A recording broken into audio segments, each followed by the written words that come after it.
यहाँ का cellular jail.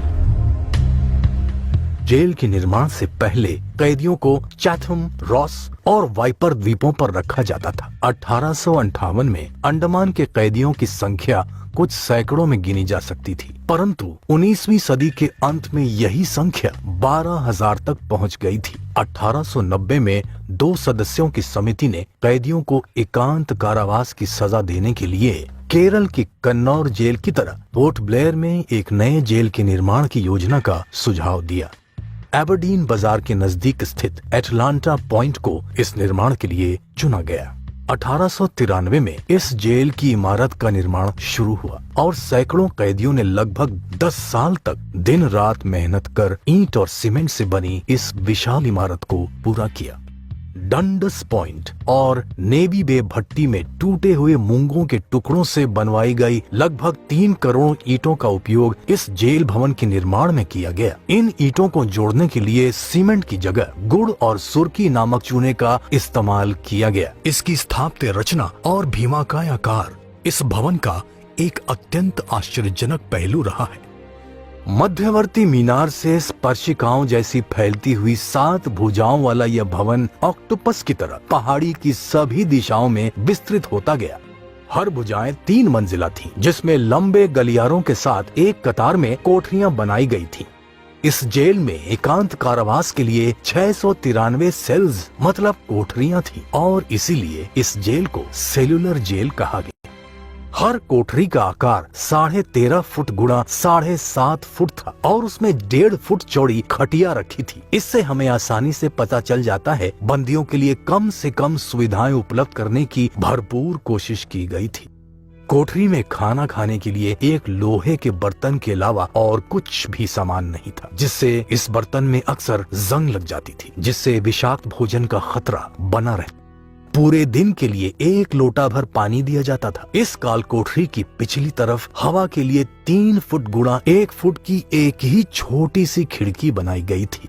Jail के एक भुजा का पिछला हिस्सा दूसरे भुजा के अगले हिस्से की ही तरफ आता था। ज्यादा सावधानी बरतने के लिए दोनों भुजाओं के बीच एक दीवार भी बनी थी। इस वजह से जेल में कौन आया और कौन गया इस बारे में बंदियों को बिल्कुल ही पता नहीं चल पाता था।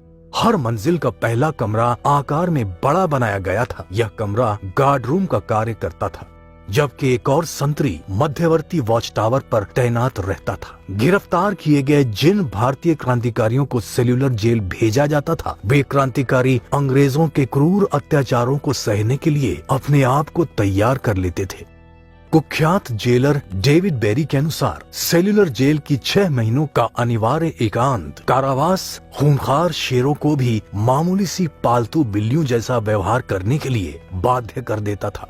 इस जेल में घोर यातनाएं सहने के बाद छोटे अपराध के लिए पकड़े गए अपराधी 18 महीने के लिए अन्य जेलों में भेज दिए जाते थे, जहां अधिकारियों की निगरानी में उनसे कम कठिन कार्य करवाए जाते थे। परंतु समर्पित राष्ट्रवादी क्रांतिकारियों को सेलुलर जेल में ही रखा जाता था। इस जेल का सबसे महत्वपूर्ण चरण रहा 1909 से 1921 तक और दूसरा महत्वपूर्ण चरण था 1932 से 1938 के बीच का।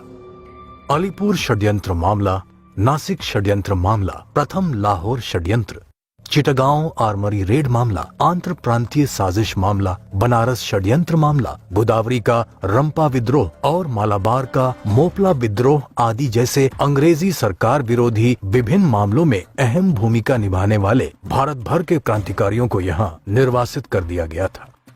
हर स्वतंत्रता सेनानी के गले में धातु की एक पट्टी पहनाई जाती थी। उस पर उस बंदी से संबंधित विस्तृत जानकारी जैसे आदेश संख्या, अधिनियम नंबर लिखा हुआ करता था। यहाँ बंदियों को उनके अपराध के अनुसार चेन, हथकड़ी और बेड़ियों से जकड़ कर रखा जाता था। क्रॉस फेटर कठोर बंदियों के लिए आरक्षित किया गया था। हर भुजा में कठोर श्रम की कर्मशालाएं हुआ करती थी। नारियल का छिलका निकालना, उसे पीट कर उसका रेशा बनाना और हाथ की मशीन की मदद से उनसे रस्सियां और बोरियां बनाना यह कैदियों के मुख्य कार्य थे। हर बंदियों को हर रोज 6 किलो रस्सी बनाना ही पड़ता था या फिर शाम तक कोल्हू चलाकर 30 पाउंड नारियल तेल निकालना पड़ता था। 30 पाउंड बैल भी नहीं कर सकते हैं। जो भी इस असंभव कार्य को नहीं कर पाते थे उन्हें यातनाएं दी जाती थी और लटका दिया जाता था। ये वही जगह है जहाँ वे कोड़े लगवाते थे और यही वो वास्तविक कर्मशाला है जहाँ राजनीतिक बंदियों से कठोर परिश्रम करवाया जाता था। इस छोटी सी इमारत की सादगी पर मत जाइए, इसका प्रयोजन बड़ा ही क्रूर रहा है। यहाँ फांसी का तख्ता हुआ करता था। अपने जीवन के आखिरी कदम चलते हुए बंदी अक्सर यहाँ अपना अंतिम संस्कार खुद ही कर लेते थे। इन हरे दरवाजों के पीछे उन्हें फांसी दी जाती थी। आमतौर पर एक साथ 3 बंदी यहाँ पर सूली पर चढ़ाए जाते थे। जैसे ही मध्यवर्ती निगरानी टावर से सायरन बज उठता था, वैसे ही बंदरगाह के पास चलने वाली नौकाओं को पता चल जाता था कि आज फिर 3 बंदी सेल्यूलर जेल की भेंट चढ़ गए। भारत की मुख्य भूमि से मीलों दूर समुंदर के काले पानी में बसा यह